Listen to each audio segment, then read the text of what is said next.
طبیبا وکړه علاجونه زما ننا ګوګل کې خوی زړګی کړي فریادونه زما د رنځور زړه طبیبا د رنځور زړه طبیبا وکړه علاجونه زما. بسم الله الرحمن الرحيم. الحمد لله رب العالمين حمد الشاكرين. الصلاة والسلام على سيد الأنبياء والمرسلين سيدنا ونبينا وشفيعنا ومولانا محمد وعلى آله وأصحابه الطيبين الطاهرين. قدرمنو اوریدونکو د ژوند د لارې د خپرونې مینوالو السلام علیکم ورحمة الله وبرکاته. ستاسو روغتیا او خوشحالي د پاک رب نه غواړم په دې هیله چې د صحت او عافیت جامې پر تن ولرئ او خوشحالي مو په برخه وي. دا دی زه محمد یاسین فهیم د ژوند د لارې د خپرونې په وړاندې کولو کې ستاسو په خدمت کې یم. زموږ د نن ورځې د خپرونې موضوع بیا هم د قیامت علامات. درنو اوریدونکو، محمد رسول الله صلی الله علیه وسلم فرمایي چې د قیامت د علامو نه یوه علامه دا ده چې په دین باندې به عمل کول داسې وي لکه په لاس کې چې سکروټه نیسې او غټې غټې فتنې به ښکاره شي. د مشکات حدیث دی. راوي د حدیث حضرت انس رضی الله تعالی عنه دی. هغه فرمایي چې محمد رسول الله صلی الله علیه وسلم وفرمایل په خلکو به داسې وخت راشي چې د هغوی په منځ کې به هغه کس چې په مکمل دین باندې عمل کوي داسې وي لکه په لاس کې چې د اور سکروټه نیسي. درنو اوریدونکو، دا وخت اوس موجود دی او موږ یې په خپله سترګو باندې وینو. هره خوا د فحشا او بېحیایي کارونه روان دي. ښار او اطراف له فسق او فجور څخه ډک دی. په داسې حالاتو کې که څوک په دین باندې عمل کوي نو نور خلک ورپورې خاندي او تعجب به کوي چې دا څه کوي او په څه کې اخته دی. د ملک، وطن، کلي او کور د خلکو د پوښتنو او نیوکو لاندې به راځي. حتی ځینې مفسدین به ورته دا وایي چې هغه د محمد رسول الله د سنتو پابند دی، د الله د دین مطابق ژوند تیروي. دوی به ورته د ترهګر یا بل نوم ورکوي. ځکه محمد رسول الله صلی الله علیه وسلم فرمایي په دین باندې به عمل کول داسې وي لکه په لاس کې چې سکروټه نیسي. حتی په ځینې ځایونو کې به میرمنې ورته وایي چې په دې ټاکلې تنخوا زموږ چاره نه کیږي. ټول خلک رشوت اخلي، د سود کاروبار کوي، ته هم اخله.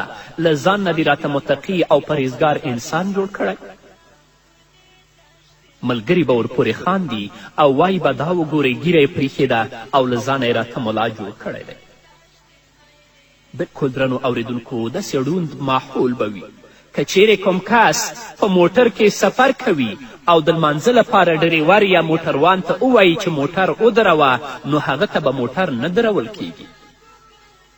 خو که چیرې د کم کس دنیوي مشکل پیښ شي او یا هم څه نقصان وکړي نو په داسې حالاتو کې دا ټول خدمت او همدردي ته حاضر او تیار وي. نن سبا په دین باندې عمل کول له ټولې نړۍ سره جنګ ته غاړه ورکول دي. له سکروټې نه مراد دا دی که څوک د الله رب العزت نافرمانی کوي او ستا پرې زور نه رسی او څه ورته ویلی نشي نو له ډیره غمه به دې له سترګو نه اوښکې روانې وي. نن ورځ دغه منکرات، دغه فجایع په خپلو سترګو باندې وینو، خو دا قدرت نه لرو چې د دې منکراتو او فجایعو مخنیوی وکړو.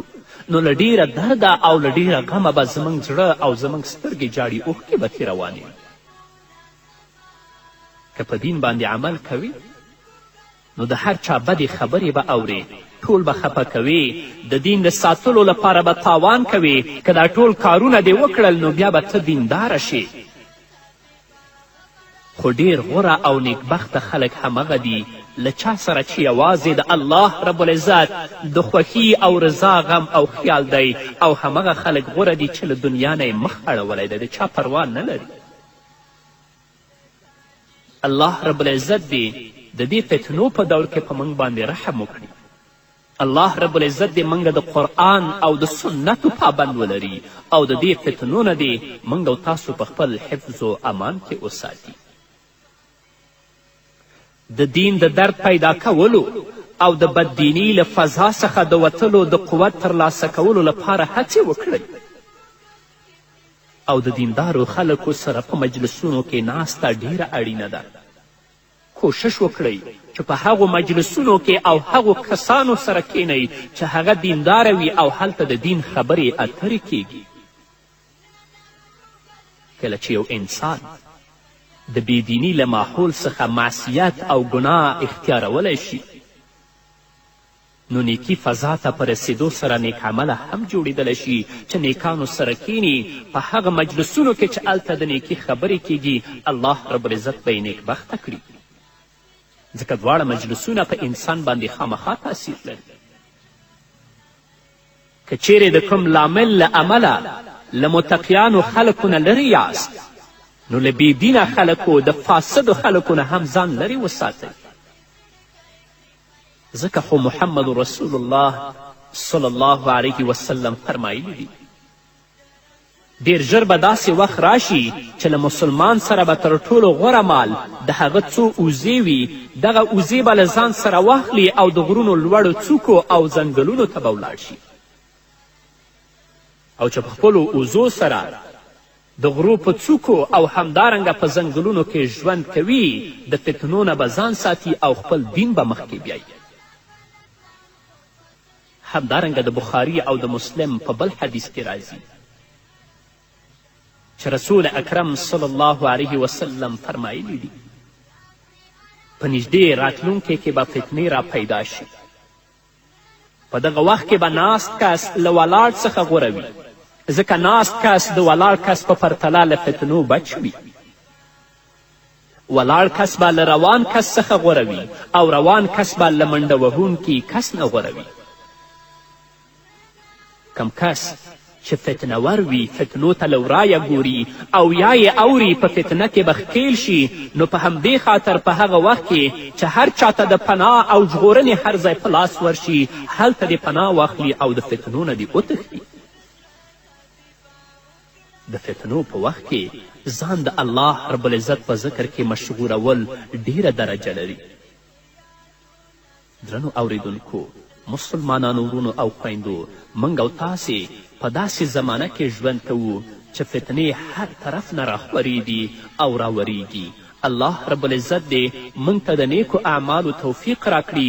الله رب العزت دې موږ په هغه لار باندې روان کړي چې الله زموږ نه راضي کیږي او د دې فتنو نه الله رب العزت په خپل حفظ و امان کې ساتي. حضرت معقل بن یسار رضی الله تعالی عنه فرمایي چې محمد رسول الله صلی الله علیه وسلم وفرمایل د قتل په زمانه کې عبادت کول زما خواته د هجرت کولو برابر دی. قتل زمانه هم د فتنې زمانه ده.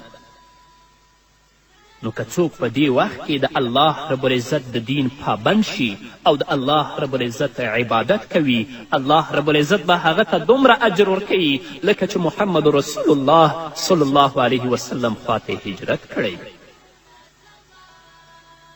بل دا چې درنو اوریدونکو کفر به عام او آسانه شي. دا هم د قیامت د علامو نه یوه علامه ده.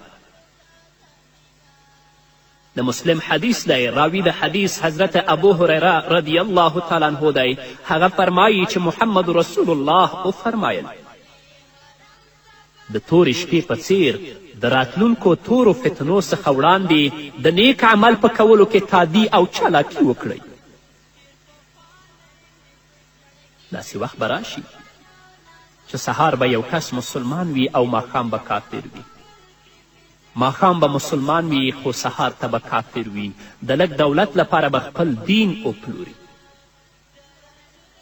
دغه حالات درنو اوریدونکو نن ورځ موږ په خپلو سترګو باندې وینو چې د پیسو او د دولت په مقابل کې خلک د محمد رسول الله صلی الله علیه وسلم له دین نه تیریږي د کفر غلامي ته غاړه ږدي د دې لپاره چې پیسې لاسته راوړي حتی د مسلمانانو په وینو باندې چې د دوی لاسونه هم سره کیږي د ده پروا نه لري. نو دا د قیامت د علامونو یو علامه ده چې نبی کریم صلی الله علیه وسلم فرمایي کفر به عام او آسانه شي. داسې وخت به راشي چې یو کس به سهار کې مسلمان وي خو ماښام کې به کافر وي، ماښام به مسلمان وي خو سهار ته به کافر وي. الله رب العزت دې په موږ او تاسو باندې خپل فضل او رحم او کرم وکړي. د دې آخر زمان د فتنو نه دې الله رب العزت موږ په خپل حفظ و امان کې وساتي. کله چې فتنې ډیرې او عامې شي نو په داسې حالاتو کې انسان د نیکو عملونو په کولو کې ډیرې ستونزې محسوسوي او په دین باندې تګ او عمل کول ورته سخت او ناشونی ښکاري او همدارنګه په داسې حالاتو کې د ایمان ساتل له ډیر خطر سره مخامخ وي. لکه نن ورځ چې دا حالات ټول موږ او تاسو په سترګو باندې وینو، اگر که محمد رسول الله صلی الله علیه وسلم د دې پیشګویي او وړاندوینه د نن نه 1400 کاله مخکې کړې ده. له همدې امله محمد رسول الله صلی الله علیه وسلم په داسې حالاتو کې د نیکو عملونو په کولو کې د سبقت او تادی مشوره ورکړې ده او ویلی دي مخکې له دې چې خنډونه درته پیدا شي د نیکو عملونو په کولو کې اخته شئ او خپل ایمانونه محفوظ وساتئ. د فساد په وخت کې، د فتنې په وخت کې چې خلک وینې په منکراتو باندې او په فساد باندې ګرفتاره دي، ته هغو سره ګډون مه کوه، هغو سره په هغې لار باندې مه ځه، بلکې ته د الله رب العزت د اوامرو او د احکامو پابند شه، الله ته متوجه شه، د الله نه ویرېږه، تر څو په دې سختو حالاتو کې او په نازکو حالاتو کې د فتنې په حالاتو کې الله رب العزت تا په خپل حفظ و امان کې وساتي. لکه څنګه چې هغه کسان په فساد باندې روان دي او د فساد په مجلسونو کې ګډون کوي، خپله مفسدین دي، تباه او هلاک دي، چې هغو سره ته تباه نشي. په دې باندې هر څوک پوهیږي چې کومه مجلس د الله لپاره دی او په هغه مجلس باندې یا په هغو خبرو باندې الله او د الله رسول راضي کیږي او په کومه مجلس کې الله خفه کیږي، د الله رسول صلی الله علیه وسلم خفه کیږي او د الله د غضب او د لعنت لامل ګرځي. الله تا ته عقل درکړی، الله تا ته تمیز درکړی چې ته تفکیک وکړې، د فتنو نه ځان وساتې، د الله د اوامرو او د الله د احکامو پابند شي. ځکه محمد رسول الله صلی الله علیه وسلم په داسې حالاتو کې د نیکو عملونو په کولو کې د سبقت او تادی مشوره ورکړي او ویلی دي مخکې له دې چې خنډونه درته پیدا شي د نیکو عملونو په کولو کې اخته شئ او خپل ایمانونه محفوظ وساتئ، ځکه الله مه کړه چې په فتنو کې د ښکېلېدو له امله د نیکو عملونو څخه بې برخې پاتې نه شئ. دا ډیره له فتنو څخه ډکه زمانه ده، له هرې خوا څخه به ستاسو دولتي مشران ستاسو د بربادي او ستاسو په فساد کې د غورځولو کوشش کوي. د لږې دنیا په بدل کې به د خپل دین د خرابولو کوشش کوي. دا ټول حالات په سترګو وینو. یو مړوکی مثال یې دا دی چې په محکمه او په عدالت کې به د دروغو قسم خوړل د خلکو دنده ګرځېدلې وي، د یو څو روپو لپاره به خلک په دروغو قسمونه کوي. او حال دا چې محمد رسول الله صلی الله علیه وسلم فرمایي څوک چې د دروغو په قسم سره د خلکو مال لاسته راوړي او په هغې باندې قسم وخوري، په هغه باندې جنت حرام او جهنم پرې واجب دی. نن ورځ څه حالات روان دي په دې ټولنه کې، په کومو بدبختیو کې موږ او تاسو اخته یو. حرام مال ته خو اصلا څوک حرام نه وایي، بلکې پیسې دي چې د هر طرف نه وي، که هغه د دروغو په قسم باندې لاسته راځي، یا په رشوت سره لاسته راځي، یا په سود سره لاسته راځي، خو پیسې دي وي. الله دې په موږ رحم وکړي، الله دې په خپل حفظ و امان کې موږ او تاسې وساتي او د دې فتنو نه دې الله موږ او تاسو بچ کړي. په همدې هیله درنو اوریدونکو نور به واورو خو د یوې دمې نه وروسته. د رنځور زړه طبیبه، د رنځور طبيبا در انزور زړه طبيبا وکړه علاجونه زما ننا ګوګل کې خو زړګی کړي فریادونه زما در انزور زړه طبيبا در انزور زړه طبيبا وکړه علاجونه زما. درنو اوریدونکو بیا هم زموږ سلامونه ومنئ. همدارنګه کله چې رسول اکرم صلی الله علیه وسلم د قیامت علامې بیانوي نو نبی کریم صلی الله علیه وسلم فرمایي چې د قیامت له علامو نه یو علامه دا ده چې له اسلام سره به خلک نه آشنا شي. مسلم حدیث دی.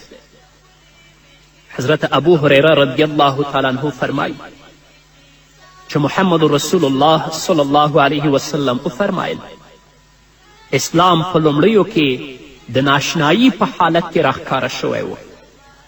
اسلام په لومړیو کې د ناآشنایي په حالت کې راښکاره شوی و چې ځینې خلکو ترې منډې وهلې او ځینې خلکو پرې عمل کوه او ډیر ژر به بیرته ناآشنا او یوازې شي. داسې ناآشنا او یوازې لکه څرنګه چې په لومړیو کې و. ډیر کم خلک به وي چې په اسلام باندې عمل کوي، یعنی په سلو کې به یو کس په اسلام باندې عمل کوي. محمد رسول الله صلی الله علیه وسلم بیا وفرمایل د هغو خلکو لپاره د خوښي زیری دی چې په اسلام باندې د عمل کولو له امله په ناآشنا خلکو کې شمار شي.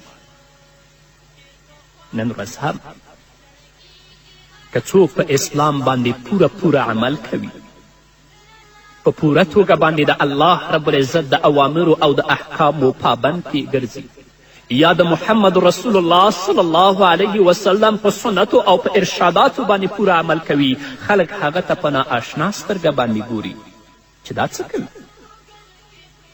او حال دا چې نبی کریم صلی الله علیه وسلم داسې خلکو ته د خوښي زیری ورکړی. پرېږده چې تا ته ناآشنا ووایي، خو محمد رسول الله تا ته د خوښي او د کامیابي زیری درکړ. رسول الله صلی الله علیه وسلم د دې حدیث نه مطلب دا دی چې کله ما د اسلام په لور بلنه پیل کړه نو خلکو ته ډیر ناآشنا و. لږو خلکو اسلام قبول که او ډیری خلکو ترې مخ واړوه. دا ځکه چې هغوی ته ناآشنا و. نه یوازې دا بلکې هغو خلکو ته یې بې دینه ویل. کومو خلکو چې به اسلام منلی و دوی یې دومره تنګ کړي و چې مکه یې پرېښودله او د حبشې طرف ته یې هجرت وکړ. او داسې حالت هم راغی کله چې له مکې مکرمې څخه مسلمانان حبشې ته مهاجر شول او هلته ورته آرام ژوند په برخه شو. نو له مکې نه ځینې قریش لاړل، مشرکین لاړل او د حبشې پاچا ته شکایت وکړ چې د مکې ځینې ناپوهه او کمقه خلک دلته راغلي دي. هغوی د خپل پلار او د نیکه دین پرېښودلی دی او له ځانه یې نوی دین راوړی دی.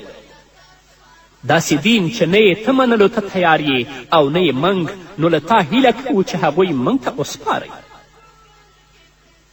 خو هغو صحابه کرامو چې د محمد رسول الله صلی الله علیه وسلم خبره منلې وه، هغو خپل ثبات او استقامت له لاسه ورنکه. الله رب العزت د حبشې د پادشاه په زړه کې رحم واچوه تر څو د دې مظلومو او فقیرو او مساکینو صحابو نه دفاع وکړي او هغه مشرکین او متکبرین چې هغوی ظالمانه توګه باندې حبشې ته راغلي وه تر څو دا مظلوم صحابه بیرته وګرځوي، هغوی ناهیلې کړل او بیرته یې وشړل. رسول الله صلی الله علیه وسلم به چې څوک دین طرف ته په هغه وخت کې رابلل نو هغو ته به دا خبره ډیره ناآشنا ښکاره کېدله چې دا څه وایي. حتی چا به چې د اسلام دین ومنه هغه ته به بې دینه ویل. هغه حالت نن ورځ هم راغلی دی. چاته چې قرآن بیانیږي، د محمد رسول الله سنت بیانیږي، توحید ورته بیانیږي، هغو ته دا خبره ناآشنا ښکاري. که د بدعت په وړاندې مبارزه کوي، د مزخرفاتو په وړاندې مبارزه کوي، خلکو ته ناآشنا ښکاري او ځینې ظالمان بیا قسمه قسمه نومونه در باندې هم دي. هغه د رسول الله حدیث دی چې اسلام په لومړیو کې د ناآشنایي په حالت کې راښکاره شوی و او بیرته به ناآشنا او یوازې شي. کله چې نبی کریم صلی الله علیه وسلم د اسلام په لور خلک رابلل نو مشرکینو به ویل ما سمعنا بهذا فی ملت الاخره ان هذا الا اختلاق. دا خبرې چې ته کوې موږ د نږدې زمانې په ملت کې له هیڅ چا نه دي اورېدلې. دا نور هیڅ نه دي مګر له ځانه جوړې شوې خبرې دي.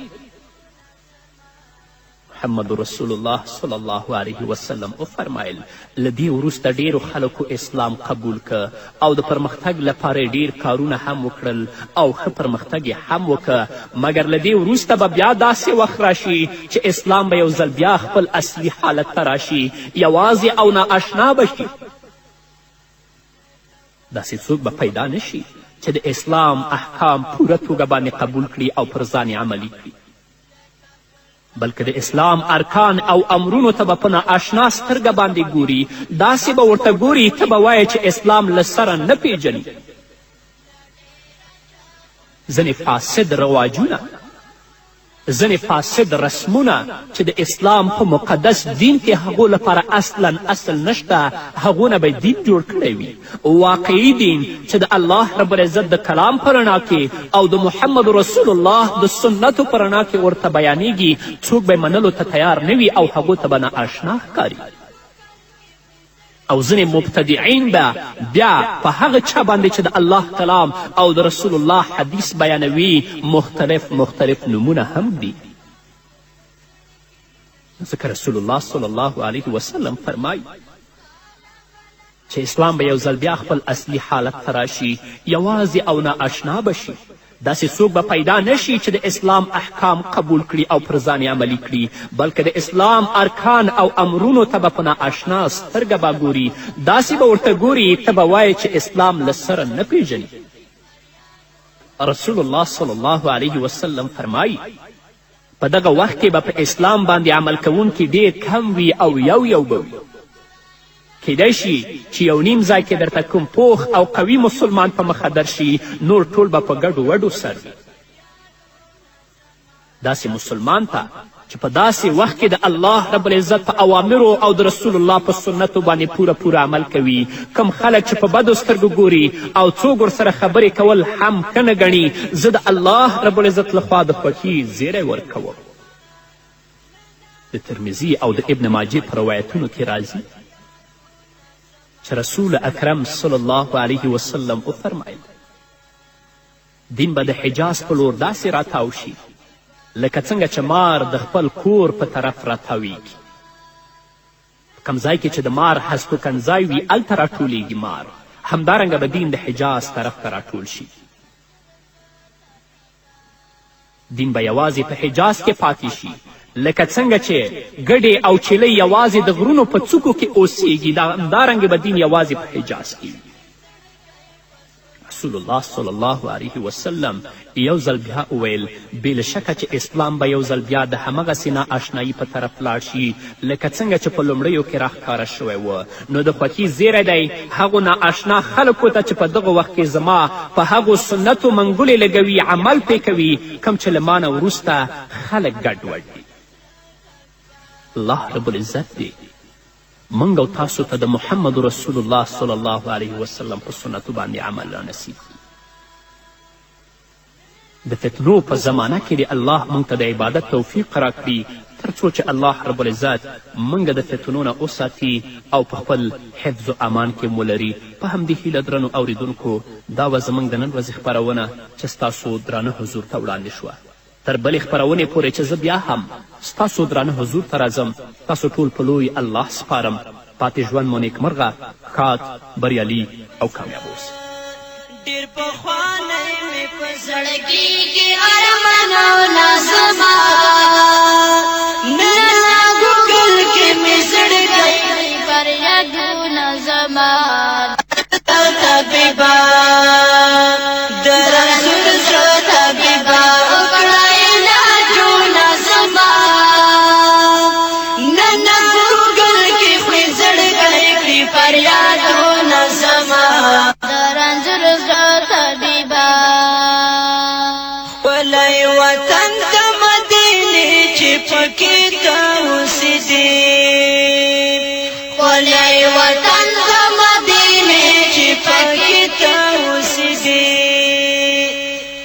سترګې پټې کړما چې سترګې پټې کړما راشي خیالونه زما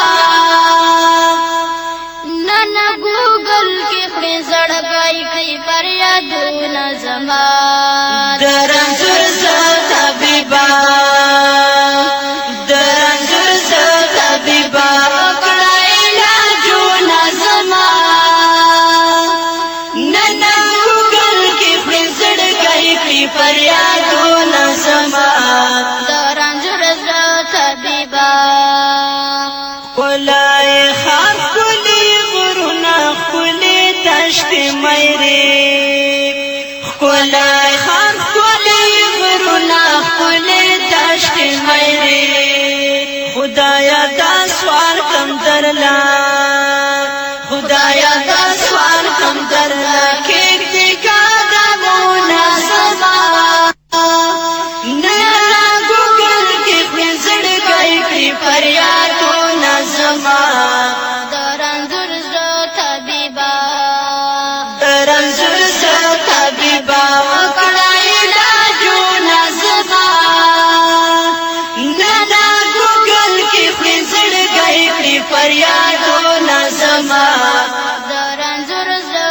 طبیبا سیری ګریوان یم سر بابر یم د مجنون په شانې سیری ګریوان یم سر بابر یم د مجنون په شانې ځان سره ناست یم ډېر ځان سره ناست یم ډېر شوي دي غمونه زما نانا ګوګل کې خړې زړګی کړي فریادونه زما د رنځور زړه طبیبا د رنځور زه طبیبا وکړه علاجونه زما نانا ګوګل کې خړې زړګی کړي فریادونه زما د رنځور زړه طبیبا لکه چې شمع ویل کېږي داسې ولې شومه لکه چې شمع ویل کېږي داسې ولې شومه په ټول بدن باندې په ټول بدن باندې بل شوي دي ورونه زما رابې راغلی دي نو ځکه محمد رسول الله صلی الله علیه وسلم فرمایي چې د قیامت د علامونه یوه علامه دا ده چې هره راتلونکې زمانه به له وړاندې زمانې څخه خرابه وي نو په دې خاطر درنو اوریدونکو چې هر څومره وخت در سره پیدا کیږي او د ژوند کومه لحظه په لاس درځي هغه غنیمت وګڼئ نیک عملونه پکې وکړئ او د همدغو نیکو عملونو په وسیله له الله رب العزت څخه د خیر امید وکړئ او تل د الله له قهر او غضب څخه وویریږئ ځکه څه چې په موږ را روان دي او څه چې په موږ باندې تیریږي په هغو کې د ښو امید نشو کولی بلکې دا ورځې به غنیمت ګڼو دا لحظې به غنیمت ګڼو په دې کې به نیک عملونه کوو تر څو چې الله رب العزت زموږ راضي شي او الله د خپل د قهر او د غضب نه موږ او تاسو وساتي همدارنګه درنو اوریدونکو رسول اکرم صلی الله علیه وسلم چې کله د قیامت علامې بیانوي نو یوه علامه پکې دا ښیي چې یوه ډله به تل په حق ولاړه وي د مشکات حدیث دی حضرت معاویه رضی الله تعالی عنه فرمایي چې ما د محمد رسول الله صلی الله علیه وسلم نه اوریدلی چې رسول الله به ویل زما په امت کې به تل یوه داسې ډله وي چې هغه به تل او په هر حال کې د الله رب العزت په حکم ټینګه ولاړه وي دوی به د مرګ تر ورځې پورې په خپل حال پاتې وي د چا مخالفت او عدم معاونت به ورته هیڅ ډول نقصان ونه رسوي مطلب دا چې دوی به د دې پروا نه کوي چې له دوی سره د زمانې د خلکو رویه او کړنه څنګه ده او د زمانې خلک له دوی سره موافق دي او مخالف دي بلکې تل به دوی کوشش کوي چې د الله رب العزت د اوامرو او د الله رب العزت د احکامو پابند وي که څوک مخالفت کوي یا څوک موافقت کوي د دې پروا نه لري، بلکې د هغو یوازینۍ موخه او یوازینۍ هدف به دا وي چې الله رب العزت د خپل ځان نه څنګه راضي کړي. نن ورځ ځینې داسې کسان شته دی چې کله د الله رب العزت دین طرف ته د بلنې کار شروع کړي، که خلک په هغه باندې مختلف نومونه کیدي یا د هغه مخالفت ته راپاڅي، نو زر تر زره د خپل کار ته د اختتام او د پای ټکی ږدي. نه، داسې مه کوه، مه ناهیلی کیږه، مه مایوسه کیږه. ته د الله رب العزت دین طرف ته خلک رابله، ستا یوازینی هدف او یوازینی موخه دې د الله رب العزت رضا وي. که ټوله دنیا ستا مخالف هم شي تا ته به ضرر در ونه رسوي، او که ټوله دنیا ستا موافقه هم شي. نو رسول اکرم صلی الله علیه وسلم چې کله د قیامت علامې بیانوي، نو فرمایي چې د قیامت د علامو نه یوه علامه دا ده چې یوه ډله به تل په حق ولاړه وي، او اوس الحمدلله هم شته. په دویم حدیث کې رسول اکرم صلی الله علیه وسلم فرمایي زما په امت کې به تر قیامته پورې یوه ډله وي چې له هغوی سره به د الله لخوا مرسته کیږي. نو څوک چې له دوی سره نه ملګري کیږي، دوی ته به هیڅ زیان ونه شي رسولی، ځکه هغو سره د رب مرسته ده، هغو سره د الله مرسته ده. که څوک ملګرتیا هم ونه کړي، نو د هغو مخالفت هم نشي کولی چې هغو ته کم زیان یا هغو ته کم تکلیف ورسوي.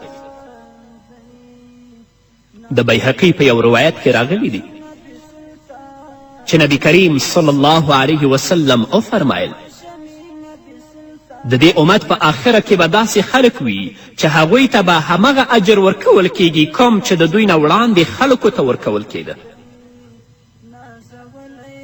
هغوی به په نیکیو امر کوي او له بدیو به منع کوي، او له هغو خلکو سره به جنګ کوي څوک چې فتنې پیدا کوي، یا هغوی په فتنو کې ښکیل وي او فتنې خپروي، هغو سره به مبارزه کوي او هغو سره به جنګ کوي. همدارنګه د ابو داود حدیث دی. حضرت ابو هریره رضی الله تعالی عنه فرمای چې نبی کریم صلی الله علیه وسلم وفرمایل الله رب العزت دې امت ته د هرو 100 کالو وروسته داسې یو کس رالیږي کوم چې د الله رب العزت دین نوی او تازه کوي. د الله رب العزت دغه وعده هم د نورو وعدو په څیر پوره کیدله او تل به پوره کیږي. که چیرې له اول څخه حق پالونکي او په حق باندې محکم پاتې کیدونکي نه وی، نو فتنه پالو، معتزلهو، مبتدعینو او بدعتیانو به او همدارنګه د دروغو د نبوت دعوت کوونکو، له حدیثونه منکرو او د قرآن کریم نوو تفسیر جوړونکو به دغه دین بدل کړی وی. خو الحمدلله فقها، محدثین او علما تل په دغه اسلامي ټولنه کې ول، او لا هم د الله رب العزت شکر دی شته دی، او د دې بدعتیانو او د فتنه پالو او د ظالمانو مقابله کوي. همدارنګه درنو اوریدونکو، رسول اکرم صلی الله علیه وسلم فرمایي چې د قیامت د علامو نه یوه علامه دا ده چې قرآن به د معاش وسیله وګرځولی شي، یعنی د دنیا وسیله به وګرځولی شي. د بیهقي حدیث دی. حضرت جابر رضی الله تعالی عنه فرمایي چې موږ د قرآن کریم تلاوت کوو او له موږ سره په مجلس کې د ښاري عربانو پرته د اطرافو عربان او نور غیر عرب خلک هم موجود ول. په دغه وخت کې محمد رسول الله صلی الله علیه وسلم زموږ مجلس ته راغی. رسول الله صلی الله علیه وسلم وفرمایل قرآن لولئ، تاسو ټول سم تلاوت کوئ، ډیر ژر به داسې خلک راشي چې هغوی به قرآن لکه د غشي په څیر سیده برابر کړي، یعنی د حرفونو د زور او زیر، شد او مد به ښه خیال ساتي، خو د قرآن لوستلو څخه به د هغوی مقصد دنیا ګټل وي، او دغه تلاوت به ورته د آخرت لپاره هیڅ ګټه ورنه کړي.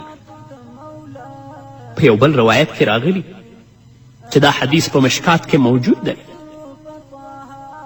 چې محمد رسول الله صلی الله علیه وسلم وفرمایل له ما نه وروسته به ډیر ژر داسې خلک راشي چې هغوی به قرآن د سندرو او نوحه ویلو په څیر په ښکلو آوازونو سره وایي او قرآن به د هغوی له حلق نه لاندې نه کیوځي.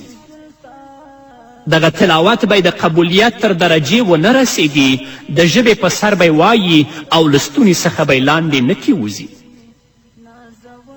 د هغو قرآن لستونکو او د هغو خلکو چې د دې تلاوت اوري او خوشحالیږي زړونه به له فتنو نه ډک وي. دغه حال دی درنو اوریدونکو، نن موږ او تاسو په خپلو سترګو باندې وینو. الله رب العزت دې په موږ باندې رحم وکړي، الله دې په موږ باندې فضل وکړي. نن سبا همدغه حال دی. څوک چې په جماعتونو کې قرآن لولي نو سوال به پرې کوي، راشي هلته درته یو ساعت تقریر وکړي، د قرآن کریم آیتونه ولولي، د نبی کریم صلی الله علیه وسلم احادیث ولولي، خو په پای کې به د قرآن په لوستلو باندې سوال کوي. بل څه به هدف او بل څه به موخه نه وي. داسې کسانو ته په جماعتونو کې وخت مه ورکوئ چې قرآن یې د دنیا د ټولولو وسیله ګرځولی وي. همدارنګه په دریمه او څلوېښتمه کې د قرآن لوستلو له امله خلک خپل عزت لوړول غواړي. د مړي په قبر تر 40 ورځو پورې د قرآن لوستلو اجره اخیستل کیږي. په ځینې ځایونو کې دا رواجونه شته. په تراویحو کې د قرآن د ختم په صورت کې خپله خیټه چلول کیږي. دې ته ورته په نورو ځایونو کې ختمونو کولو کې هم روپۍ اخیستل کیږي. د قرآن د مخارجو، د قرآن د حروفو د صفاتو ښه خیال ساتل کیږي، مګر په قرآن پوهیدلو او عمل کولو څخه ټول لرې دي. تاسو به وینئ چې 11 میاشتې لمنځونه قضا کړي، ګیره لنډه کړي یا ګیره ورښیي، حرامه روزي ترلاسه کړي، خو کله چې د روژې مبارکه میاشت راشي نو په جاینماز باندې ورپرېوځي، په سجدو به شروع وکړي او قرآن ته به غوږ ونیسي او یا به خلکو ته وایي. خو کله چې د روژې مبارکه میاشت تیره شي بیا به هغه بېنمازي وي، هغه سود او هغه حرام به وي. الله رب العزت دې په موږ او تاسو باندې رحم وکړي. زموږ فقهاو، زموږ علماو لیکلي دي، په ځانګړې توګه علامه ابن عابدین الشامی په رد المحتار کې هغه قاری د قرآن چې د خوراک لپاره یا د پیسو لپاره قرآن لولي هغه لپاره کم اجر او ثواب نشته. نو کله چې د هغه لپاره اجر و ثواب نشته دی نو بل چا لپاره به څنګه د ایصال د ثواب وکړي چې هغه ته ثواب ورولېږي. نو زما د درنو قاریانو نه، د علماو نه، د طلباو نه دا هیله ده کم ځای کې چې تاسو د قرآن ختم ته ځئ، ستاسو یوازینی هدف دې د الله رب العزت رضا وي. نه د هغه پیسې د ستاسو هدف او مقصد وي او نه د هغه خوراک د ستاسو مقصد او هدف وي، بلکې د الله رب العزت رضا د خپل هدف او مقصد وګرځوئ تر څو چې الله رب العزت تاسو ته اجر درکړي. د دې نه وروسته که تاسو چاسو ته ثواب بخئ چې الله رب العزت هغه هم ورسوي. الله رب العزت دې موږ او تاسو ټولو ته د نیکو اعمالو توفیق راکړي تر څو چې زموږ رب زموږ او ستاسو نه راضي شي. په همدې هیله درنو اوریدونکو نور به واورو خو د یوې دمې نه وروسته. اسمانو ته ځي میلمه پر لامکان دی، نازولی هاشمي نبي سلطان دی. اسمانو ته ځي میلمه پر لامکان دی، نازولی هاشمي نبي سلطان دی. نازولی هاشمي نبي سلطان دی. وعالم انسانیت لره رهبر. درنو اوریدونکو بیا هم زموږ سلامونه ومنئ. همدارنګه رسول اکرم صلی الله علیه وسلم کله چې د قیامت علامې بیانوي نو د هغو علامو نه یو علامه دا ده چې د محمد رسول الله د احادیثو نه به انکار وکړی شي. خلک به د رسول الله احادیث نه مني. مشکات حدیث دی. حضرت مقدام بن معدی کروب رضی الله تعالی عنه فرمایی چې محمد رسول الله صلی الله علیه وسلم وفرمایل خبر اوسئ یقینا چې ماته د الله رب العزت له طرفه قرآن راکول شوی دی او د قرآن په څیر نور احکام هم الله رب العزت ماته راکړي. بیا رسول الله صلی الله علیه وسلم وفرمیل خبر اوسئ داسې زمانه به راشي چې موړخیټی انسان به په خپل آرامګاه کې ناست وي او وایي به چې بس تا ته قرآن بسنه کوي په دې کې چې کومو شیانو ته حلال ویل شوي هغه حلال ګڼه او کومو شیانو ته چې حرام ویل شوي دي هغه حرام ګڼه، احادیثو ته اړتیا نشته. د هغه خبرې دي چې د ځینې ظالمانو له خولې نه ما هم اوریدلی دي چې هغوی د شفاعت نه منکر دي، ځکه شفاعت د محمد رسول الله صلی الله علیه وسلم په صحیح احادیثو باندې ثابت دی. حضرت مقدام رضی الله تعالی عنه فرمای چې رسول الله صلی الله علیه وسلم یو ځل بیا وویل په داسې حال کې چې د رسول الله صلی الله علیه وسلم حکم چې د کوم شي د حراموالي په اړه کړی وي هغه داسې دی لکه الله رب العزت چې د کوم شي د حراموالي حکم کړی وي. ځکه الله فرمایي ما آتاکم الرسول فخذوه وما نهاکم عنه فانتهوا. د رسول اکرم صلی الله علیه وسلم دغه پیشګویي او دغه وړاندوینه له ډیرې مودې را په دې خوا په حقیقت بدله شوې او تر اوسه پورې را روانه ده.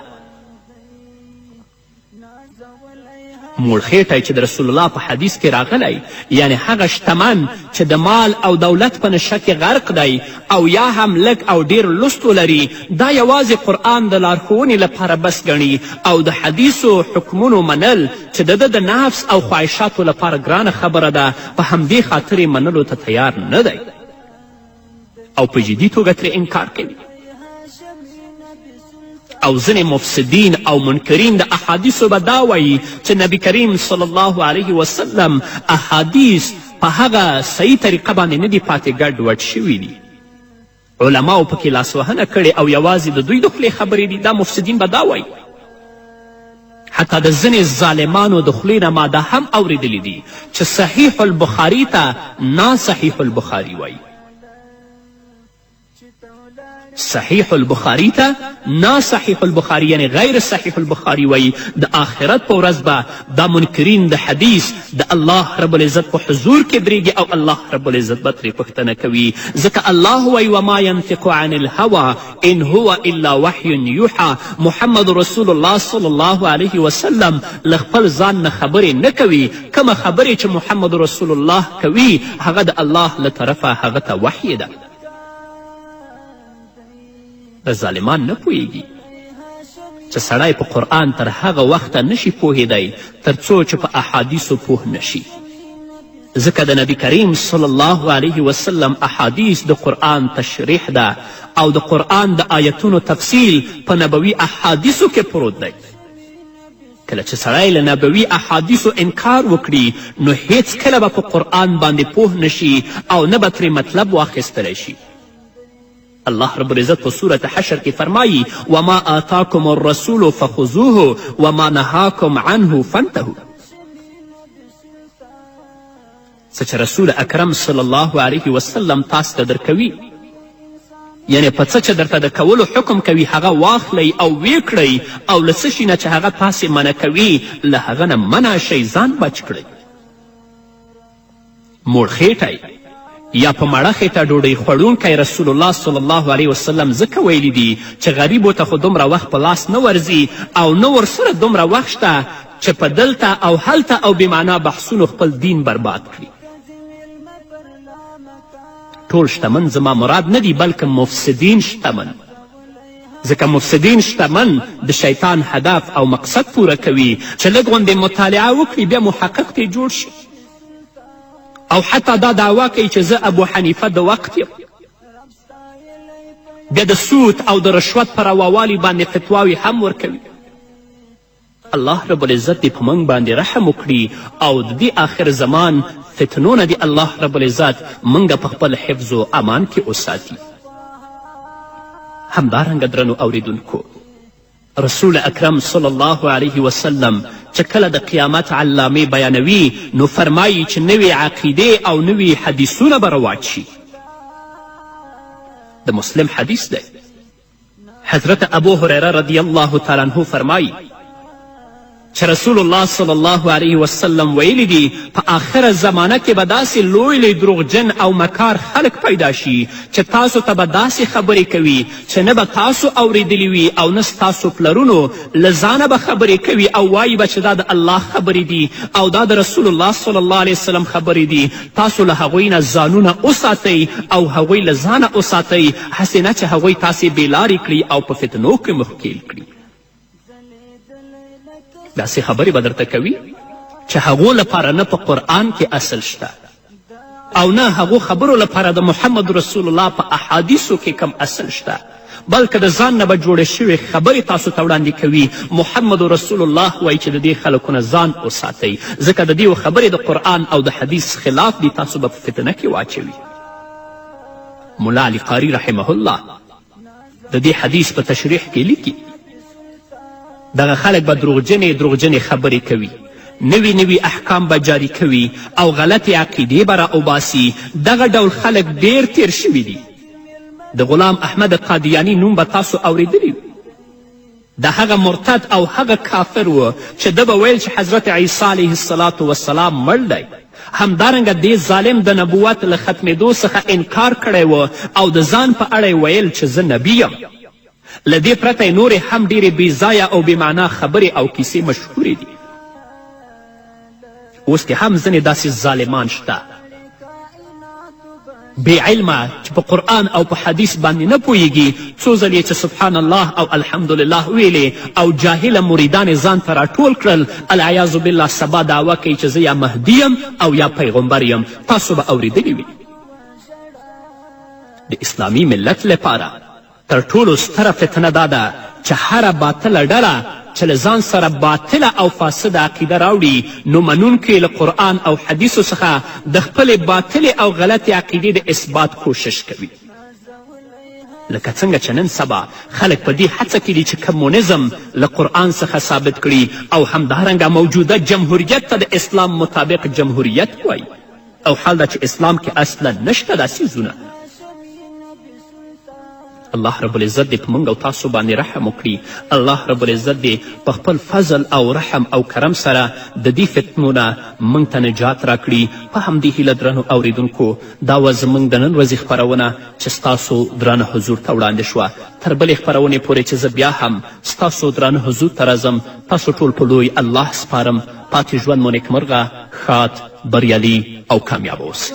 هاشمی نبی سلطان دی، نازولی هاشمی نبی سلطان دی، وعالمی انسانیت لر رهبار، وطولی دا انسو جهد پیغمبار، انبیاء کی معلوم بلند شان دی، نازولی هاشمی نبی سلطان دی، اسمانو تزمیل مپر لامکان دی، نازولی هاشمی نبی سلطان دی، نازولی هاشمی نبی سلطان دی، رب ستایلی پا یاسین و پا طاہای، قدر مند مخلوقات د مولای، رب ستایلی پا یاسین و پا طاہای، قدر مند مخلوقات د مولای، و بدرنګوري واجبو تخکلا دی، نازولی هاشمی نبی سلطان دی، اسمانو تزمیل مپر لامکان دی، نازولی هاشمی نبی سلطان دی، نازولی هاشمی نبی سلطان دی، دا عربو او عجمو افتخار وی، ځلېدلی لکه ستوری د سماوي د عربو او عجمو افتخار وي ځلېدلی لکه ستوری د سماوي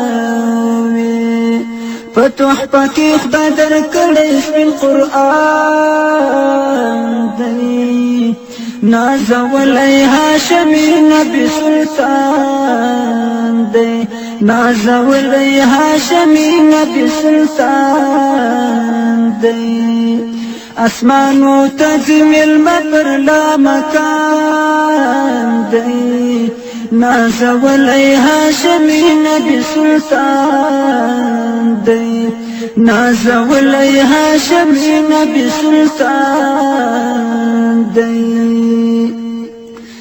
دا دلو یمی پخت دلا ازالا چی تولاری کائناتو بجڑالا دا دلو یمی پخت دلا ازالا چی تولاری کائناتو بجڑالا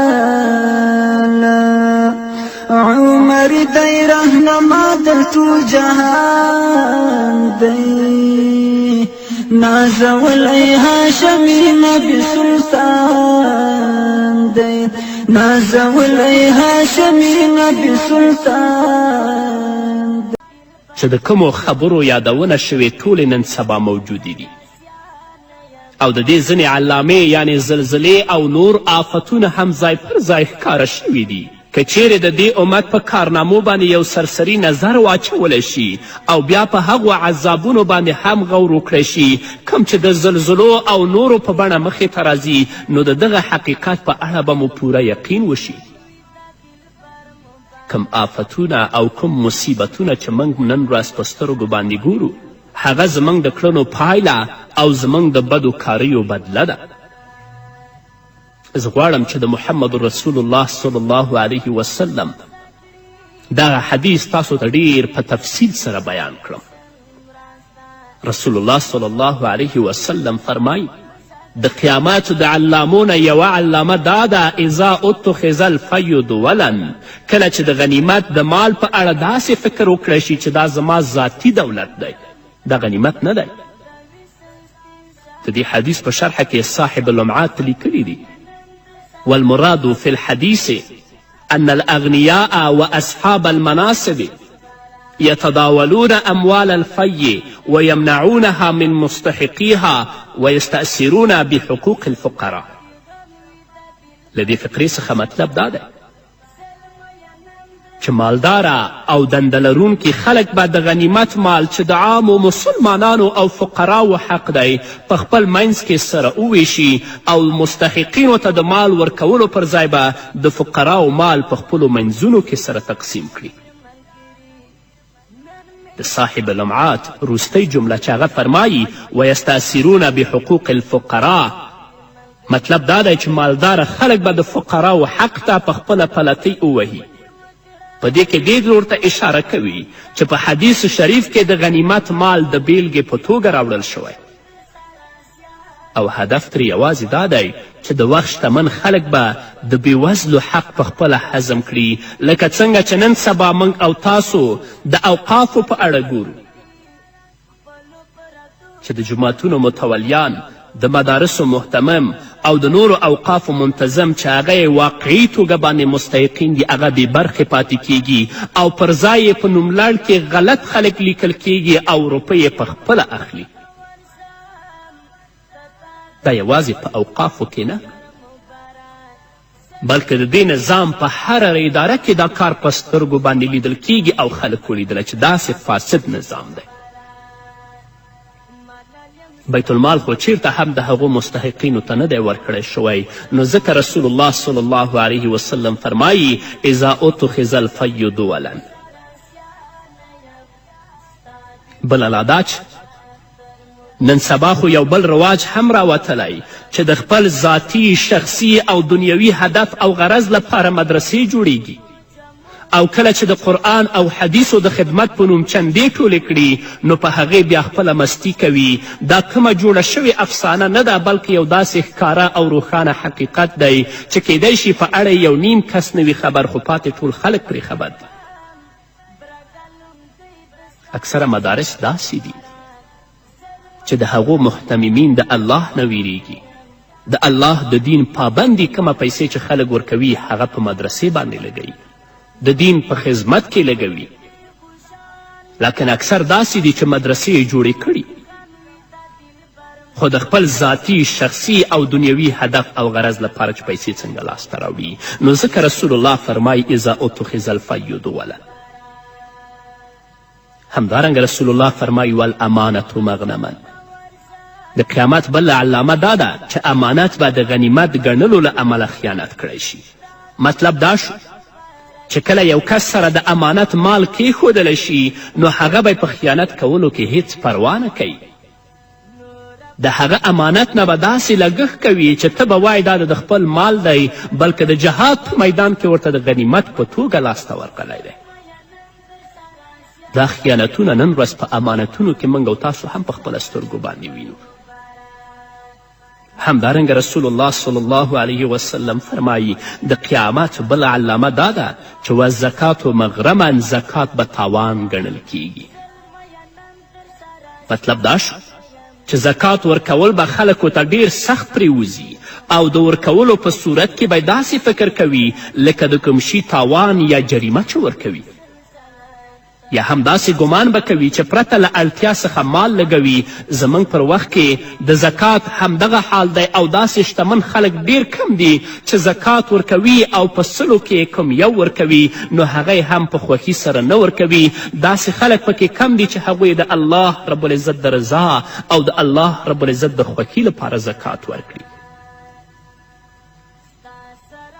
نو ځکه رسول الله صلی الله علیه وسلم فرمایي والزکات مغرما. په نورو احادیثو کې د زکات نه ورکولو بدې پایلې هم یادې شوي دي. لکه د ابن ماجې په یو روایت کې راغلي چې کم خلک له خپل مال څخه زکات ورکول بند کړي په هغو باندې به الله رب العزت د آسمان نه باران بند کړي تر دې که څاروي په ځمکه کې نه وای نو الله رب العزت به د سره باران نه وای کړی. یعنی د زکات نه ورکولو په وخت کې چې کله لږ او ډیر باران کیږي هغه د انسانانو لپاره نه بلکې الله رب العزت د څارویو لپاره کوي چې د دوی له امله ترې انسانان هم ګټه پورته کوي. دا خو ډیره د شرم خبره ده چې انسان د دې وړ او قابل نه وي چې الله پرې د رحم باران وکړي بلکې د حیواناتو له امله دا هم له اوبو څخه برخمن شي. همدارنګه رسول الله صلی الله علیه وسلم فرمایي د قیامت بل علامه دا ده چې وتعلم لغیر الدین. دیني زده کړې به د دین څخه پرته د دنیا د لاسته راوړلو لپاره ترلاسه شي. د نن سبا د اکثرو علماو کرامو همدغه حال دی، د ټولو نه بلکې د اکثرو. دوی د دې لپاره دین نه زده کوي چې د الله رب العزت دین پرمختګ وکړي بلکې علم د دې لپاره ترلاسه کوي چې دنیاوي دبدبه، حشمات، دولت، ثروت، ملازمت او اقتدار ترلاسه کړي. څنګه وکیل شه که یو څو روپۍ په لاس ورشي نو ښه ښایسته ښکلی وعظ به وکړي، قرآن به هم ولولي، مشق او تجوید به هم وکړي، امامت به هم وکړي بلکې خپله ټوله ذمهواري به وپیژني او د دې سره سره به 5 وخته په جاینماز باندې هم تر سترګو کیږي. خو که چا ورته روپۍ ورنه کړي نو بیا د 1 ساعت لپاره نه د قرآن درس ته تیار دی او نه د حدیثو درس ته تیار دی بلکې امامت پرېښودلو ته هم تیار دی او چې امامت ترې لاړه نو بیا یې په لمانځه باندې هم نه ګوري. د هغه وړاندوینې دي چې محمد رسول الله صلی الله علیه وسلم موږ ته 1400 کاله مخکې کړي دي خو نن ورځې موږ په خپلو سترګو باندې وینو. همدارنګه رسول الله صلی الله علیه وسلم فرمایي د قیامت علامه بله دا ده چې واطاع الرجل امرأته عق امه. انسان به د ښځې تابع شي او مور به ځوروي. له دې څخه مطلب دا دی چې انسان به د ښځې هره روا او ناروا غوښتنه پوره کوي خو د دې پر ځای چې مور ته راحت ورکړي مور به ځوروي. د مور راحت او آرام په اړه به هیڅ فکر نه کوي. د مور د خبرې نه منل او د هغې سره جنګ کول، هغې ته بد رد ویل. نن موږ او تاسو په خپلو سترګو باندې وینو چې حتی د خپلې ښځې د درنښت لپاره مور ته سوټی راواړوي او مور د کوره هم وباسي. د قیامت علامې دي. همدارنګه رسول الله صلی الله علیه وسلم فرمایي وادنا صدیقه و اقصى اباه. د قیامت بل علامه دا ده چې انسان به خپل ملګری نږدې کړي او پلار به لرې کړي. څه مطلب؟ یعنی د انسان په وړاندې به د دوست مرتبه لوړه شي، دوست به غوره ګڼي او پلار ته به پاملرنه هم نه کوي، خبره نه مني، راحت به نه ورکوي، د پلار درجه به نه پیژني. لنډه دا چې د پلار په هره خبره به د ملګري خبرې ته ترجیح ورکوي. او د حضرت علی کرم الله وجهه نه په یو روایت کې راغلی دي چې وبر صدیقه وجف اباه. د ملګري سره به ښه سلوک کوي او په پلار به ظلم کوي. داسې ظلم لکه څنګه چې نن سبا موږ او تاسې په خپلو سترګو ګورو. په سلګونو داسې پیښې شته چې دا خبره ترې راڅرګندیږي چې نن سبا انسانان د مور او پلار له خدمت کولو څخه غافله دي. د مور او پلار خدمت ته شا کړې ده، مور و پلار زوروي، مور و پلار کړوي، په داسې حال کې چې په ډیرو احادیثو کې د رزق د پراخوالي او د عمر د اوږدوالي لپاره د خپلوانو سره د ښه سلوک کولو امر شوی دی. د بیهقي په یو روایت کې راځي رسول الله صلی الله علیه وسلم فرمایي الله رب العزت چې کومه ګناه وغواړي هغه بخي، مګر د مور و پلار د زورولو او هغوی ته د تکلیف ورکولو سزا له مرګه وړاندې په همدې دنیا کې ورکوي. الله رب العزت دې په موږ باندې رحم وکړي. الله دې موږ ته توفیق راکړي چې د خپل مور او پلار قدر او مرتبه وپیژنو، تر څو چې الله رب العزت زموږ دنیا او آخرت ښایسته کړي. همدارنګه رسول الله صلی الله علیه وسلم فرمایي وظهرت الاصوات فی المساجد. د قیامت د علامو څخه بل علامه دا ده چې په جوماتونو کې به شور جوړ شي، یعنی د خلکو له زړونو څخه به د جوماتونو آداب لرې شي. خلک به په جوماتونو کې شور او غالمغال کوي، بې ځایه خبرې کوي او همدارنګه به یو بل ته پرته له ضرورته په لوړ غږ آوازونه کوي. په عمومي توګه که وګورو نن سبا په جوماتونو کې د مسلمانانو همدغه حال دی. دنیوي خبرې، دنیوي مجلس، نسوار او سګرټ په جوماتونو کې کیږي. الله رب العزت دې زموږ په حال باندې رحم وکړي. الله دې موږ ته د نیکو اعمالو توفیق راکړي او الله رب العزت دې د دې آخر زمان د فتنو نه موږ او تاسې په خپل حفظ و امان کې وساتي. په همدې هیله درنو اوریدونکو نور به م واورو، خو د یوې دمې نه وروسته.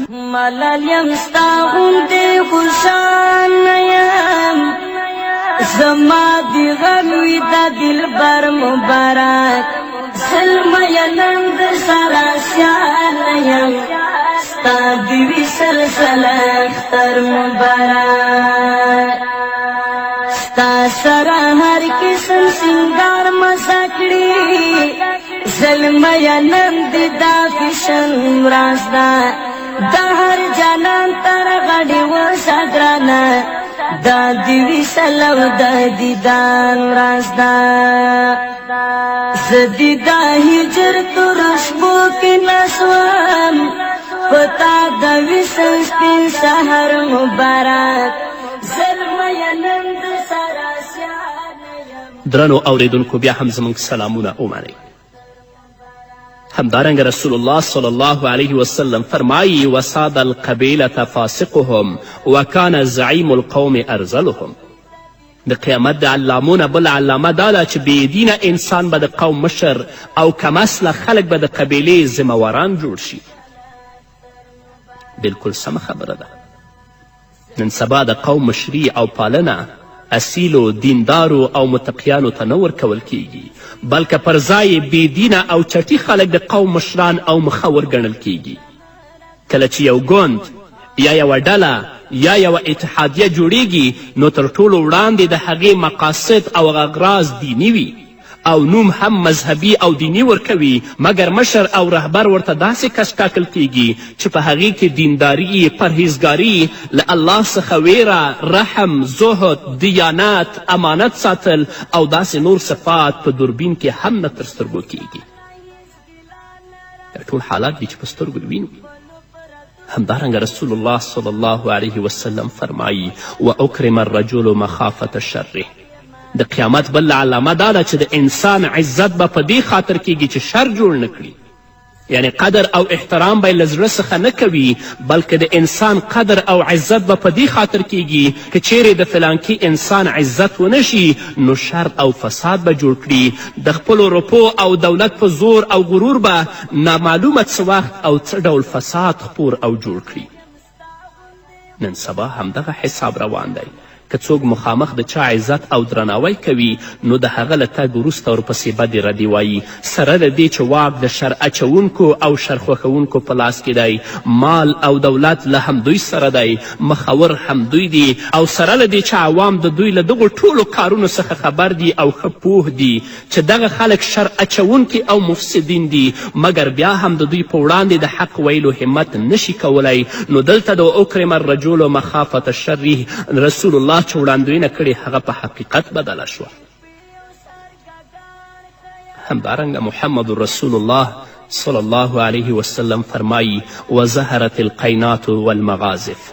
د قیامت د علامو څخه بل علامه دا ده چې سندرغاړې ښځې او د سندرو اسباب به رواج او ډیر شي.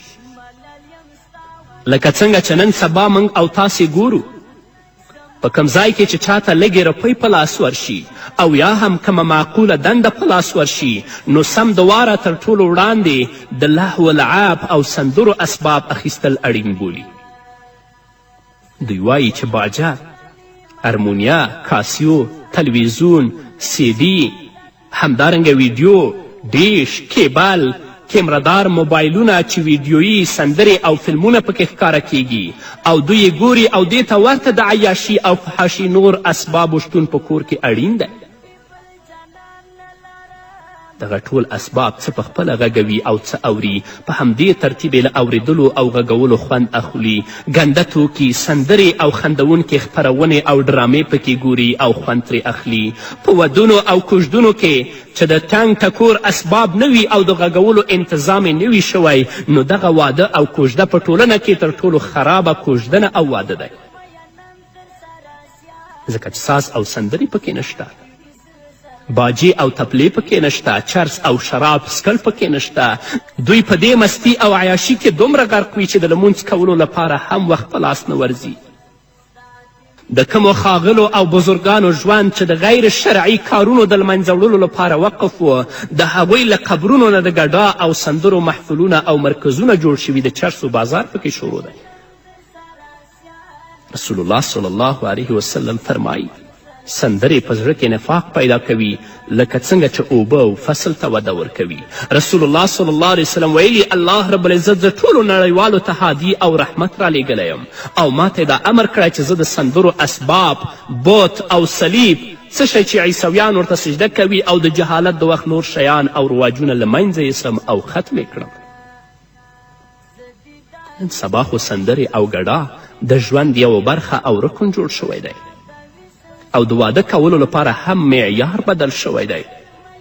د هلک او د نجلۍ کورنۍ دواړه اړخه دې ته نه ګوري چې دا سړی یا دا ښځه د الله رب العزت د اوامرو او د احکامو پابند دی که نه دی، پرهیزګار دی که نه دی، د الله نه ویرېدونکی دی که نه دی، بلکې نارینه یوه ښکلې نازولې سندرغاړې او یا هم هغه ښځه چې ګډا کوي د ځان لپاره ګوري او همدغه خوښوي، او جلۍ د ځان لپاره یو فلمي ستوری او هم سندرغاړی ګوري چې دنیا او آخرت یې تباه کړي.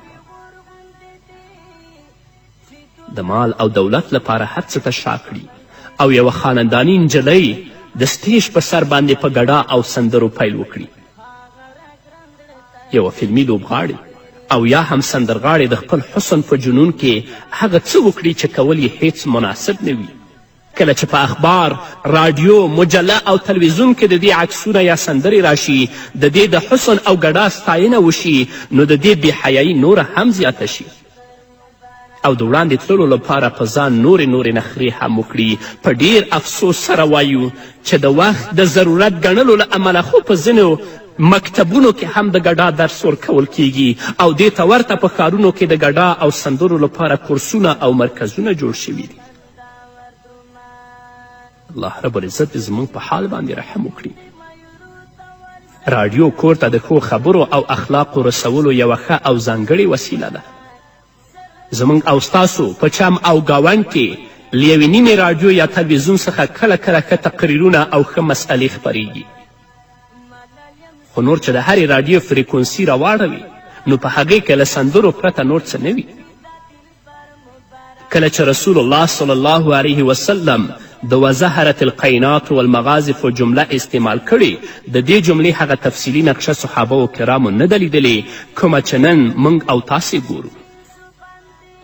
زار او قربان شم د هغه ستر هادي او لارښود څخه چې 1400 کاله وړاندې د انسانانو د موجوده خرابیو په اړه وړاندوینې کړې وي.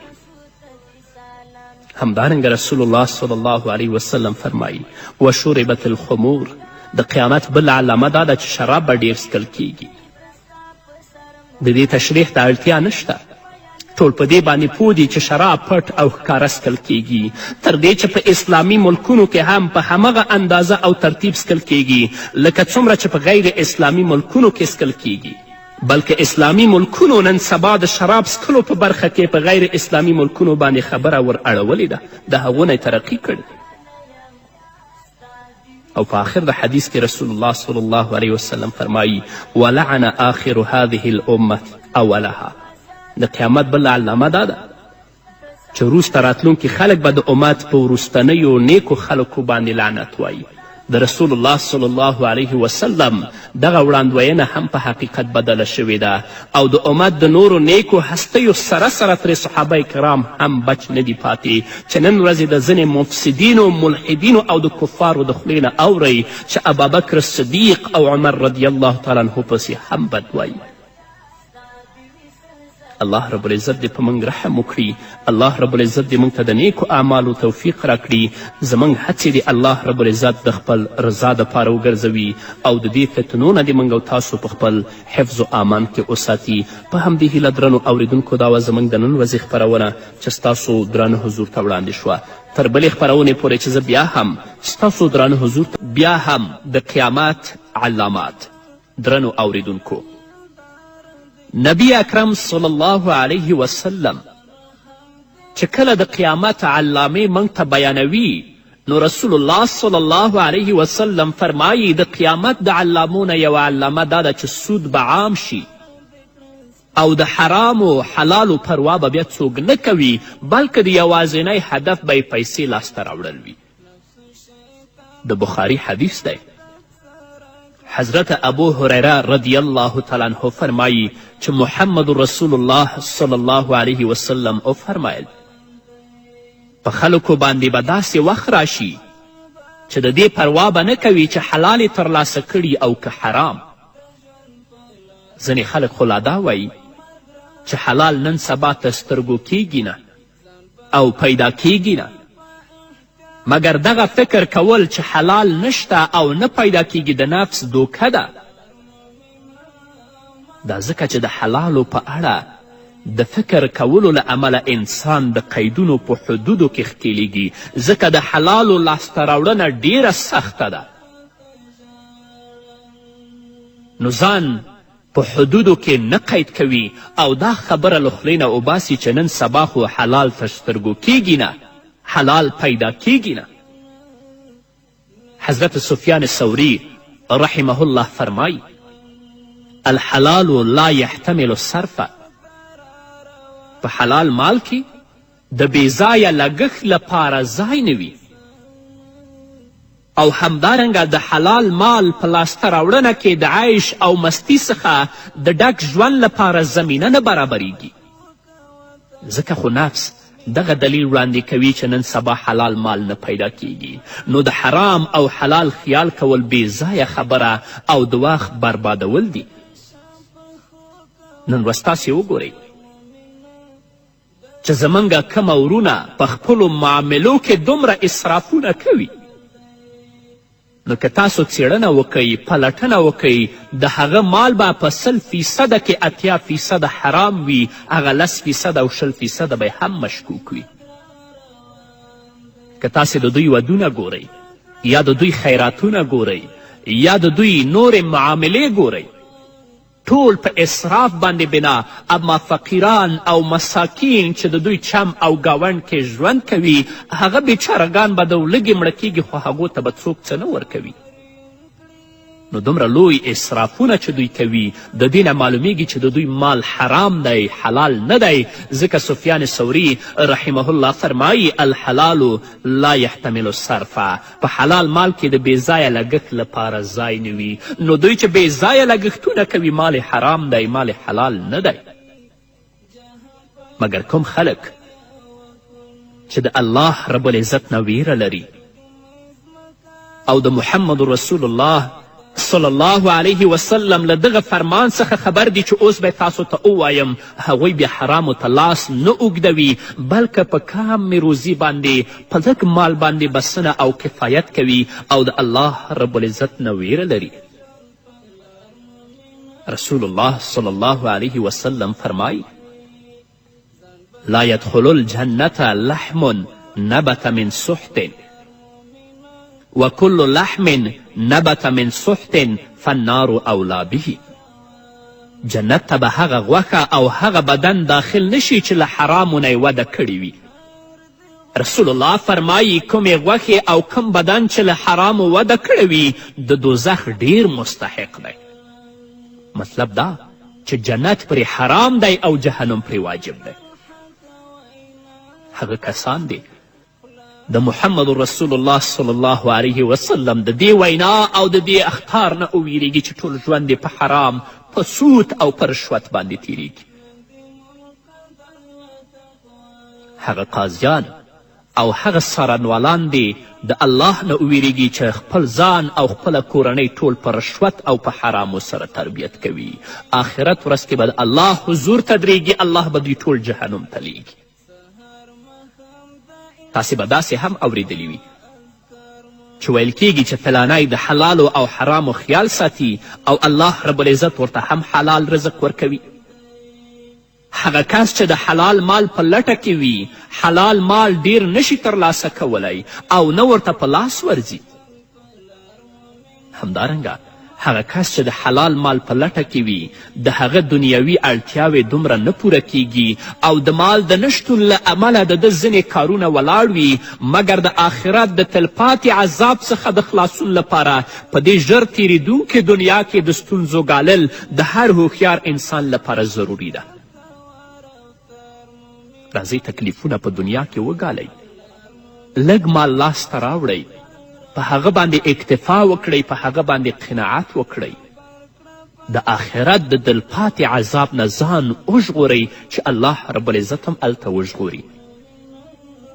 2 ورځې به قاضي او څارنوال په دنده نه یې ګمارل شوی، بله ورځ به موټر اخیستی وي او بله ورځ به ځان ته اوچت کور هم جوړ کړی وي. ظالمه خدا ناترسه تا د کم ځای کړې ده، د خلکو وینې دې وسکلې، اولاد په دې ورکړې، د آخرت په ورځ به الله ته څه ځواب وایي؟ رسول الله خو فرمایي لا يدخل الجنة لحم نبت من سحت وكل لحم نبت من سحت فالنار اولا به. جنت ته به هغه غوښه او بدن داخل نشي چې له حرامو نه یې وده کړې وي. کمې غوښې او کم بدن چې له حرام نه وده کړې وي د دوزخ ډیر مستحق دی. نو د محمد رسول الله صلی الله علیه وسلم وینا ده چې فرمایي سود به عام شي او د حرامو او حلالو پروا به څوک نه کوي بلکې یوازینی هدف به څه وي چې پیسې لاسته راوړي.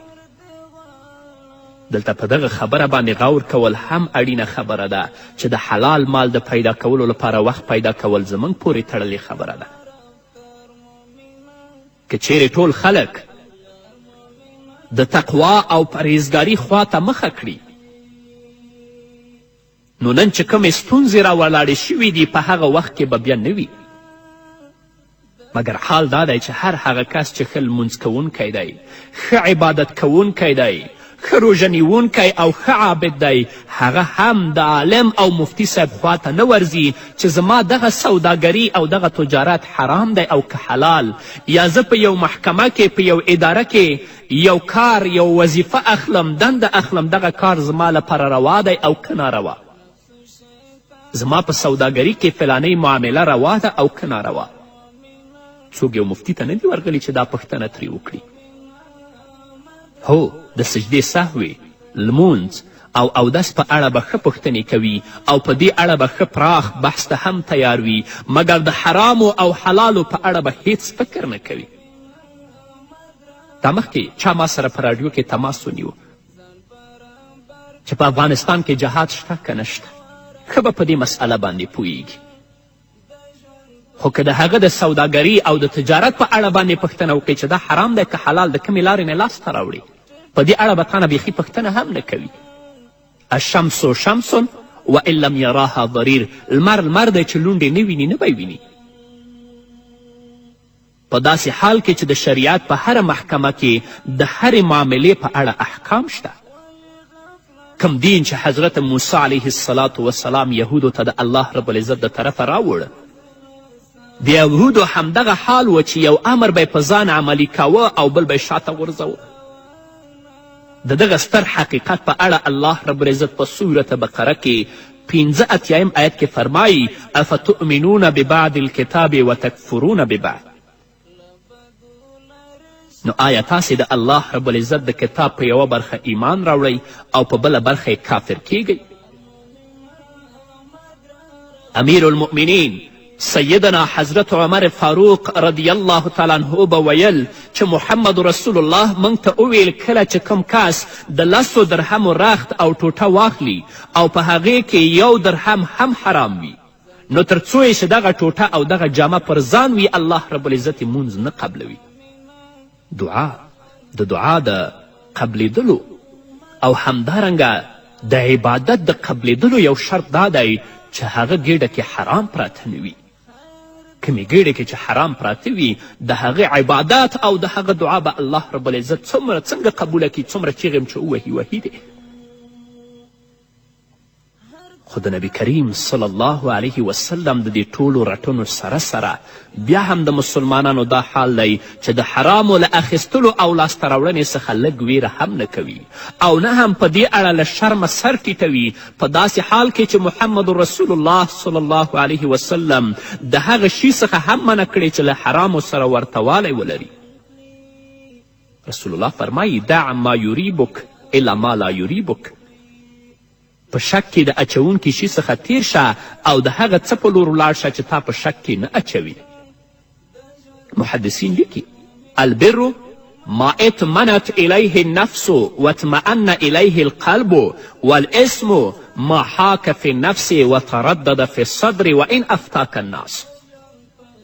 نیکي هغه ده چې نفس پرې ډاډمن شي او زړه ته پرې ډاډ حاصل شي، زړه پرې مطمئن شي. او ګناه هغه ده چې په اړه یې په زړه کې اضطراب او تشویشونه پیدا شي او د دې له کولو له امله په سینه کې تنګي محسوس شي، یعنی زړه د دغه شي د حلالوالي تصدیق ونه کړي. که څه هم مفتي تاسو ته د دغه شي د حلالوالي امر وکړي چې ستا زړه مطمئن نه یي مې کوه. د ترمذي او د ابن ماجه په یو روایت کې راځي چې رسول اکرم صلی الله علیه وسلم وویل بنده تر هغه وخته نشي متقي کیدی تر څو چې حلال مال هم له دې ویرې پرېنږدي چې هسې نه د حرام وي. موږ خو نن ښه پوهیږو 100% پوهیږو چې زموږ دغه معامله حرامه ده، د دغې لارې نه چې پیسې لاسته راوړو حرامې دي، خو بیا هم هغو ته لاس اوږدوو. د آخرت په ورځ به الله رب العزت موږ په خپل حضور کې نه دروي. نو د قیامت د علامونه یوه علامه دا ده چې رسول اکرم صلی الله علیه وسلم فرمایي چې سود به عام شي او څوک به د حلالو او د حرامو تمیز او تفکیک نه کوي. د ابو داود حدیث دی. رسول اکرم صلی الله علیه وسلم فرمایي په خلکو به هرومرو داسې زمانه راشي چې هیڅ داسې کس به باقی پاتې نشي چې هغه سود خوړونکی نه وي. که هغه په مستقیم ډول باندې سود نه خوري نو ده ته به ضرور د سود تپ او غبار ورسیږي. رسول اکرم صلی الله علیه وسلم دغه پیشګویي او دغه وړاندوینه اوس په حقیقت بدله شوي. تاسو د هغو خلکو حالات وګورئ چې د بانکونو سره تعلق لري یا د بانکونو په وسیله خپل کاروبار پر مخ وړي. د هغو مؤسسو کارکوونکي وګورئ چې خلکو ته پورونه ورکوي او بیا ترې یوه په 2 یا 1 په 1.5 روپۍ اخلي.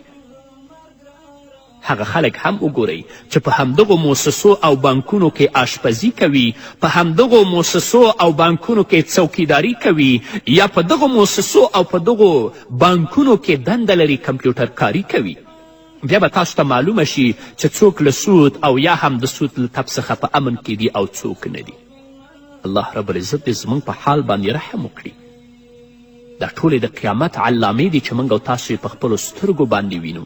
رسول الله صلی الله علیه وسلم 1400 کاله مخکې موږ ته بیان کړي دي. نو راځئ نیکو عملونو ته مخه کړئ. د دنیا په محدود او په لنډ ژوند باندې مه دوکه کیږئ. ابدي ژوند لپاره ځانونه تیار کړئ تر څو ستاسو پروردګار ستاسو نه راضي شي او په هغه ورځ باندې الله رب العزت تاسو د خپل قهر او غضب او د خلکو د شرم نه وساتي. په همدې هیله درنو اوریدونکو نور به واورو خو د یوې دمې نه وروسته.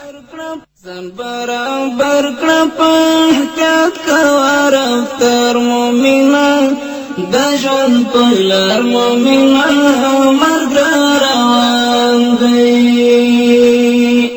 ځان برابر کړه په درنو اوریدونکو بیا هم زموږ سلامونه او نیکې هیلې ومنئ.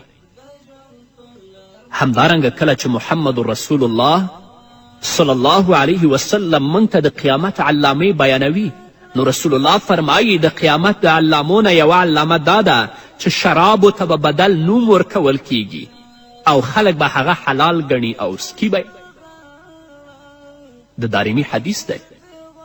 حضرت عایشه رضی الله تعالی عنها فرمایي چې رسول الله صلی الله علیه وسلم وفرمایل تر ټولو وړاندې به د اسلام د خرابولو کوشش په دې ترتیب وشي چې خلک به شراب څکل پیل کړي. کله چې نبی کریم صلی الله علیه وسلم دا خبره وکړه، صحابه و کرامو نبی کریم صلی الله علیه وسلم ته ویلې ای د الله رسوله مسلمانان به شراب څکي په داسې حال کې چې الله رب العزت د شرابو نه په سخته توګه منع کړي او شراب حرام ګرځولي. محمد رسول الله صلی الله علیه وسلم وفرمایل د نوم بدلولو له امله به ورته حلال ویل کیږي، شرابو ته به بدل نوم ورکوي او حلال به یې ګڼي او سکي به. نن ورځ په بازارونو کې په څه نومونو باندې انرژیانې راغلي دي، خامخا په هغو کې فیصدي شیان پراته دي، نوم بدل دی او خلک یې سکي. الله دې موږ ته توفیق راکړي چې د دغسې څیزونو نه اجتناب وکړو. محدثین کرام د دې حدیث په شرحه کې لیکي یعنی د دغه وخت د اسلام داعیان چې څوک ځان ته مسلمان وایي دومره به زړور وي چې الله رب العزت ته به د دوکې ورکولو هڅه کوي. د شرابو په څیر هغه ګنده او هغه پلید شی چې په قرآن کې ورته ناپاکه او شیطانی عمل ویل شوی او الله رب العزت ترې په سختي سره د ځان ساتلو حکم کړی. همدارنګه په خپلو منځونو کې د کینې او عداوت سبب هم جوړیږي. دې ته ورته انسان د الله له ذکر او عبادت څخه هم منع کوي. نه یوازې دا چې دوی به څکي بلکې بدل نوم به ورکوي او حلال به ورته وایي. دا هغه حقیقتونه دي درنو اوریدونکو چې په دې باندې څوک سترګې نشي پټولی او موږ او تاسې په خپلو سترګو باندې په خپله ټولنه کې وینو. غیر د الله د فضل نه، غیر د الله د رحم نه بله لار موږ ته نه ده پاتې. نو یا الله ته په موږ باندې رحم وکړه. عالمانو او مفتیانو ته به د دې نوم بدل ورکول کیږي چې له امله به د حراموالي حکم نشي ورکول کیدی. نن سبا خو نه یوازې شرابو ته بدل نوم ورکول کیږي بلکې د دې په څیر ډیر داسې شیان راوړل شوي او دننه شوي دي دې وطن ته چې حرام دي خو حلال ورته ویل کیږي. او د حلال ګڼلو له امله یې څوک په خوراک او څکاک کې پروا نه کوي. خو د دې تعویلات دومره نازک دي چې د عنکبوت او له جولا له تار څخه پرته نور څه حقیقت نه لري. په دې کې به تعویل ونه شي حقیقت ته د مسلمان رجوع کړي چې حقیقت څه شی دی.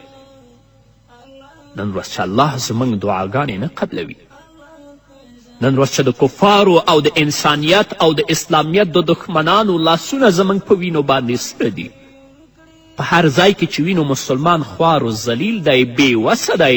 لوی لامل یې دا دی چې مسلمان د حرامو او د حلالو تفکیک نه کوي. تفکیک خو لا پرېږده، حرامو ته د حلالو نوم ورکړي او بیا هغه وخوري. تاسو وګورئ، زموږ ټول علما لیکي چې د قرآن لوستلو یا ویلو په صورت کې روپۍ اخیستل ناروا عمل دی.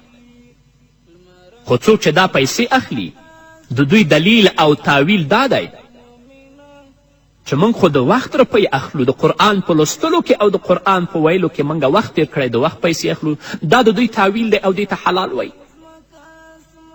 دوی دا خبرې په داسې حال کې کوي چې ته به وایې د محمد رسول الله صلی الله علیه وسلم په وخت کې او د اسلافو په وخت کې به له وخت لګېدلو پرته قرآن کریم لوستل کېده. دا فاسد تعویلونه دي.